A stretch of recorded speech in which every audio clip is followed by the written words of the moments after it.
Well, hello there. Thank you so much for joining my massive October special where I do basically a Halloween board game video every single day of October, a new board game to explore. But I also actually made some specific seasonal merch that you can check out with art by your very own. So I'll go ahead and link that down below. This is only going to be available during this season, so thought I would let you know. All right, enjoy. It's about time we talked about the GRIMM MASQUERADE. Now, this is one of those games that I feel like I truly don't know if anybody else played. Like, I don't know people that, I don't know if anybody's even talking about this, but every single year in October, Halloween season, I'm talking about this game. And the reason is because it's really good. It's very fun. This was the first game that it really adds a board game element to a social deduction game.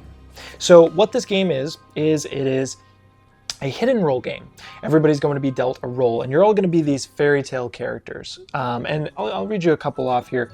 I think that the flavor is pretty fruitful and funny to the fairy tales.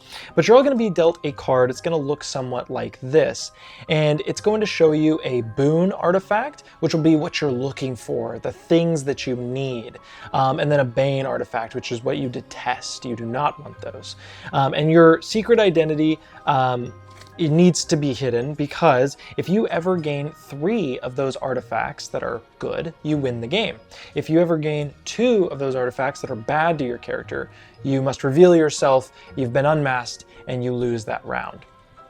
And this game is played in multiple rounds where you will be collecting roses for, say, guessing the identity of another player, or unmasking them by giving them an artifact. There's a lot of different ways, or winning the round being the last one to be unmasked. On your turn, you're just going to draw a card from the deck. You're going to decide whether you keep it, placing it face up in front of you, or give it to an opponent, placing it in front of them.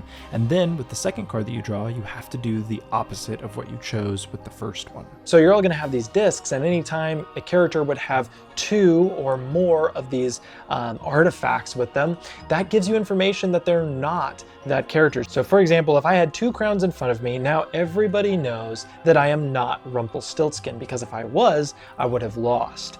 And I also had previously maybe had mirrors in front of me, and so now they know that I am not the evil queen. So they're slowly deducing who I am by all of these objects that are being thrown around the table. Now there's another thing that you can do, and that is you can always discard 2 of the same artifact type to do these cool actions. And some of these actions are actually going to be different each game. You're actually going to draw 2 and put them on either side. They have some recommended ones for, your first couple of games, but then there's also going to be one that's always going to be there, and that's going to be the accuse one, where you can be like, hey, I think that you're this character, and if you're right, you gain roses. If you're wrong, they gain roses.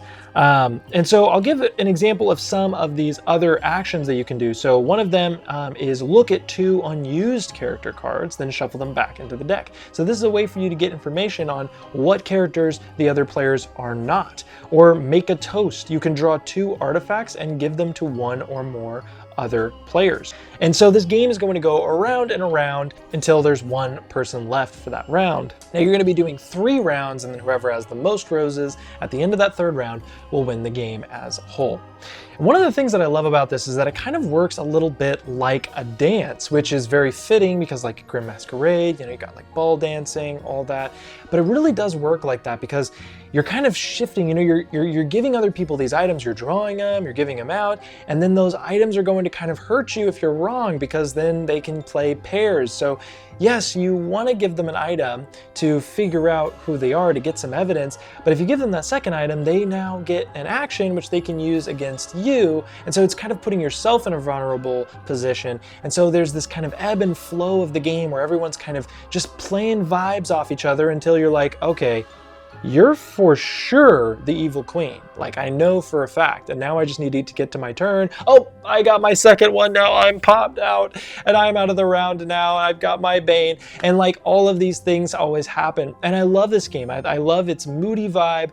I love that kind of slow burn of information, slowly searing into everyone's heads how obvious their role really is. It is a really, really fun one, and I really think you should check it out. And that is going to be the GRIMM MASQUERADE. Now, if you just want pure social deduction with out a board, I actually got a recommendation for you, and that is going to be One Night Ultimate Werewolf. I'll have a video linked right above.